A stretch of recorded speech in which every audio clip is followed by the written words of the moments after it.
अस्सलाम वालेकुम दोस्तों, मेरा नाम अर्शद कुरैशी है और फिर आज आप मेरे ट्रेनिंग रूम में मौजूद हैं और हमारा सीरीज़ चल रही है एनालिसिस की ऑन सेंचुरी ब्रेक्स। तो मैंने आपसे कहा था कि हम पाकिस्तान के प्लेयर्स के जो भी मेरे पास अच्छे प्लेयर्स अवेलेबल होंगे उनको भी साथ लेंगे और उनकी ब्रेक्स को भी फॉलो करेंगे। मैंने एक अपनी ब्रेक के ऊपर भी एनालिसिस किया है और आगे और ब्रेक्स हैं उस पर भी मैं अपने डालूंगा। आज मेरे साथ मौजूद हैं हमारे बेहतरीन स्टूडेंट, बेहतरीन दोस्त शानी। और शानी को आप सब लोग बहुत ज़्यादा लाइक करते हैं, पसंद करते हैं, इसलिए मैंने उनको आज बुलाया भी और उनकी ब्रेक के ऊपर हम बात भी करेंगे। तो शानी, सबसे पहले आप अपने दोस्तों का शुक्रिया अदा करें।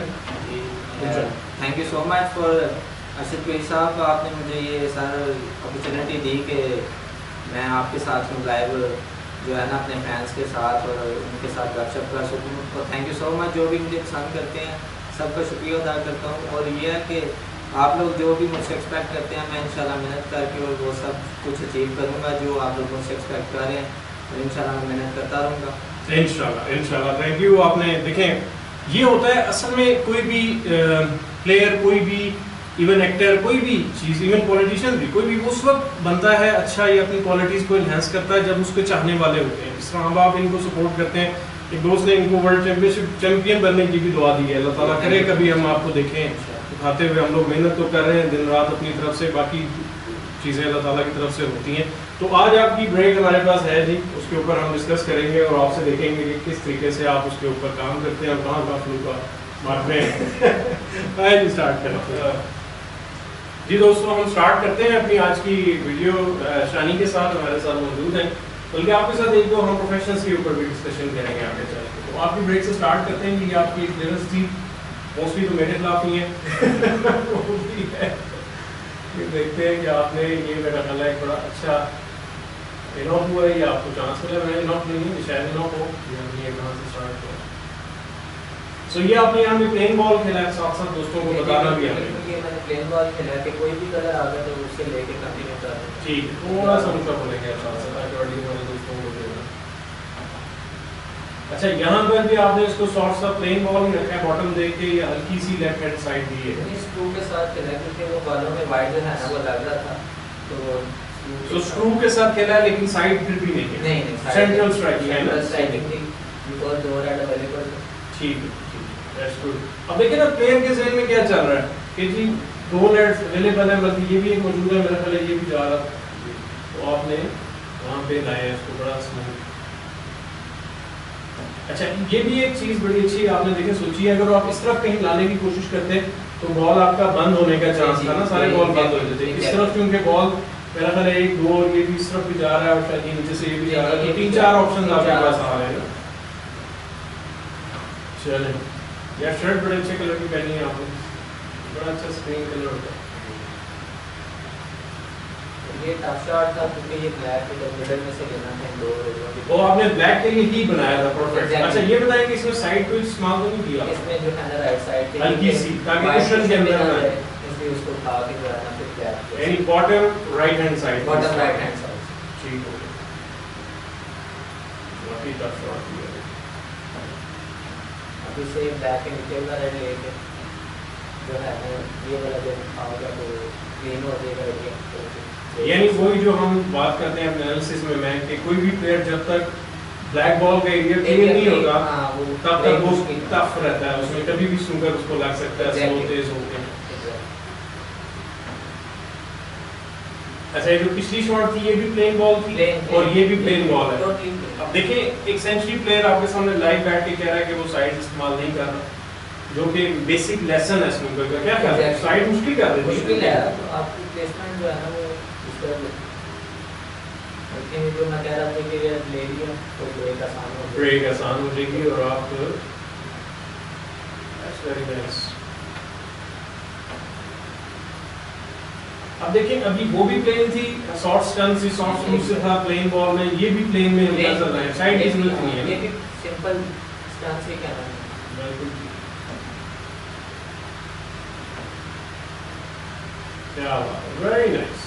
अब देखिए, कोई पावर शॉट नहीं खेली है, कोई डंडा, कोई जो आवाज नहीं आ रही थी, मजा नहीं आ रहा। तो दोस्तों को साथ साथ बताएं कि पावर शॉट की जरूरत उसी वक्त होती है जब आपकी जरूरत हो। जी बिल्कुल, जब जरूरत हो, अदरवाइज नहीं खेलनी है, शो ऑफ ही है। चाहिए।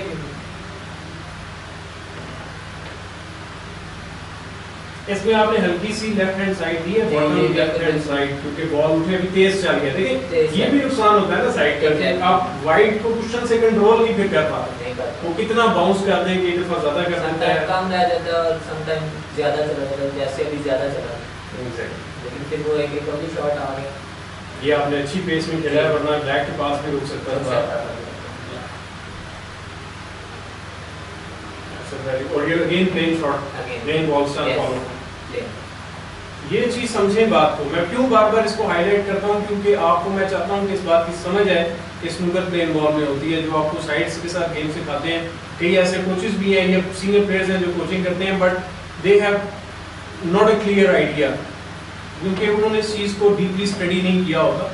लेकिन ये है कि ठीक है, let them do whatever they want, but उनके लिए भी एडवाइस है कि आप जो भी अपने स्टूडेंट्स को सिखाएं उसमें कोशिश करें कि वो साइड्स का लेसन, उनको कहें कि साइड्स के बगैर ब्रेक को डेवलप करें। अब एक दफा अभी तक आपने साइड, दो दफा आपने साइड खेली है इसमें, हम ये भी काउंट करते हैं। अब ये चूंकि आपके पास ऑप्शन कोई नहीं था, बॉल में फंसना था, तो आपको बॉल वाइड को निकालने के लिए स्प्रेड करना पड़ा। अब देखिए अभी भी आपका कुशन से तेज हो गया ना, यानी जहां पे पेस तेज होती है वाइड को कंट्रोल करना मुश्किल होता है, बिकॉज़ क्वाड भी आपको चाहिए होता है, क्वाड मिस नहीं होता। एग्जैक्टली। अब देखिए कितने आराम से वो टेबल विकेट चल रहे हैं, भाग नहीं रहे, दूसरा लड़के मेरे भागते हैं।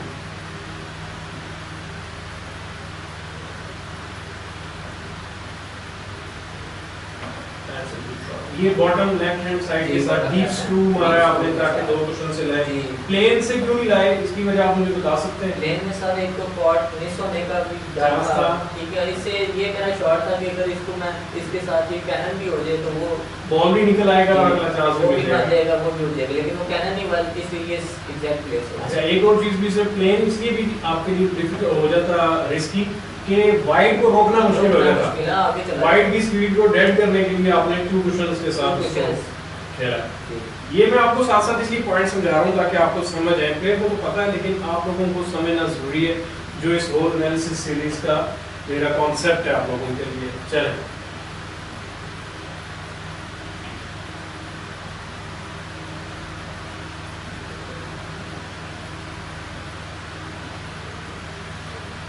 ये टफ शॉट आ गई, रिकवरी शॉट आ गई, क्योंकि बॉल का एंगल ऐसा आ गया था कि आप उसके ना पीछे जा सकते थे और साइड आपने अवॉइड की है थोड़ी सी देने के लिए, but this is a tough shot. ओहो, और ऐसे लगी रहे, पर इसको हम कहते होते हैं शानी स्पेशल, ये हो जाता है हमारे साथ।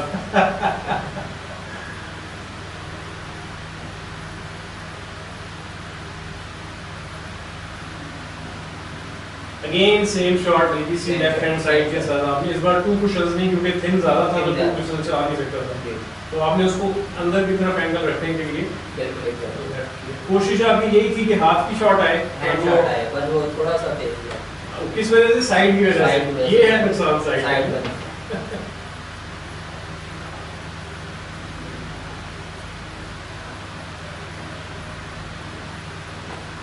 बड़ा कंट्रोल शॉट है कि पिंक अगर आ जाती है, अगर ओवर ऊपर हो जाता तो आप काफी फंस जाते थे, ब्रेक भी फिनिश हो सकती थी, but that's a good shot, very nice. अब देखिए कितने सुकून से बगैर बॉडी मूवमेंट के वो खेल रहे हैं, ये आपके लिए भी लर्निंग प्रोसेस है ना।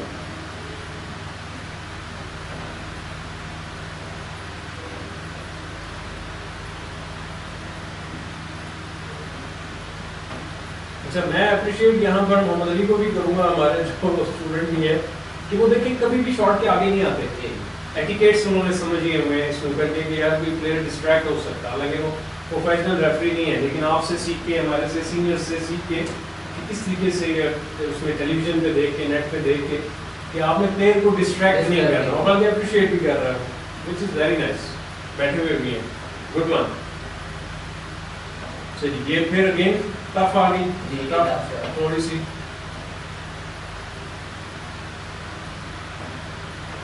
यहाँ पे आपने साइड में रखा है, इसमें अप्लाई की है थोड़ी सी, लेकिन वो बॉटम हो गया। इस शॉट के ऊपर काफी रोए थे मोहम्मद अली। अगेन शानी स्पेशल, जो इनके दोस्त हैं वो बड़ी अच्छी तरह समझते हैं, उनसे मार खा चुके हैं, खाते रहते हैं कि ये हमने ये शॉट जो है ना याद है। And that was a good try. ठीक है, इतनी शॉट्स के बाद प्लेयर ये तो डिजर्व करता है कि इतना अगर उसको फेवर मिल जाए। अच्छा, ये आपने बॉटम दिया हल्का सा राइट हैंड साइड इसमें रखा आपने, बिल्कुल ना होने के बराबर, unintentional type. Very good, very nice, very nice. अब देखिए ये भी आपने ज्यादा कोई फ्लैशी शॉट नहीं मारी, बड़ी अच्छी नॉर्मल शॉट मारी। तो ये चीज़ थी आज हमारे इस डिस्कशन का मौका। एंड आई होप आप लोगों ने इसमें सीखा होगा। और शानी हम आपकी बाकी ब्रेक्स पे भी काम बात करेंगे और मुख्तलिफ ब्रेक्स पे हम बनाएंगे और आगे चल के हम कोशिश करेंगे कि कुछ और प्लेयर्स को भी इन्वाइट करें जिनकी सेंसरी ब्रेक्स अवेलेबल हैं विजुअली वीडियो में ना, उस पर भी हम बात करते रहेंगे। तो कोई पैगाम अगर आप देना चाहें किसी हवाले से दोस्तों को कि प्रैक्टिस करनी चाहिए और कोशिश करेंगे साइड्स के बगैर खेलें, मेरे ख्याल में आप गुड लक कहें दोस्तों को जो प्रैक्टिस कर रहे हैं सीखें इससे। जी जी बिल्कुल, प्रैक्टिस तो मस्ट है। प्रैक्टिस के बगैर तो हम लोग भी इस तरह परफॉर्म नहीं कर सकते जैसा आप देख रहे हैं। आप अगर हमें ऐसे देखें ना लाइव तो गेम कुछ और ही होती है, क्योंकि वीडियोस जो होती हैं वो कभी कभी सेंसरी लग जाती है तो लोग समझते हैं कि यार ये बहुत अच्छा खेलता है, लेकिन ऐसा नहीं है। प्रैक्टिस के बगैर आप अच्छा नहीं खेल सकते हैं, प्रैक्टिस करेंगे तो भी अच्छा खेल सकते हैं। सो प्रैक्टिस करनी चाहिए। मतलब इसका मतलब है, अब ये भी एक बात है हमारी, ये भी आपके लिए पॉइंट है कि प्रैक्टिस करते रहते हैं तो सेंचुरीज लगती है। जैसे ही शो में हफ्ते का भी गैप आ जाए तो आप बैठे हैं, फिर हफ्ता मेहनत करें, 2 हफ्ते करें, तब भी जाके दोबारा से उस मोड में आप आते हैं। तो दोस्तों thank you very much. I hope आपने वीडियो एंजॉय की हो। अगेन हमारे साथ सपोर्ट करें हमारे चैनल को, इसके साथ एडवर्टाइज करें। आपने टेबल्स लेने हैं, आपने क्यूज लेनी है, आपने स्नूकर टिप्स लेनी है, इम्पोर्टेड स्नूकर क्यू की टिप्स हैं हमारे पास, वो भी आप देख सकते हैं। उसके अलावा कोई इवेंट ऑर्गेनाइज करना है, कोई क्लब बनाना है, कोई क्लब बेचना है तो मुझसे रब्ता कर सकते हैं। तो thank you very much, take care, अल्लाह हाफ़िज़।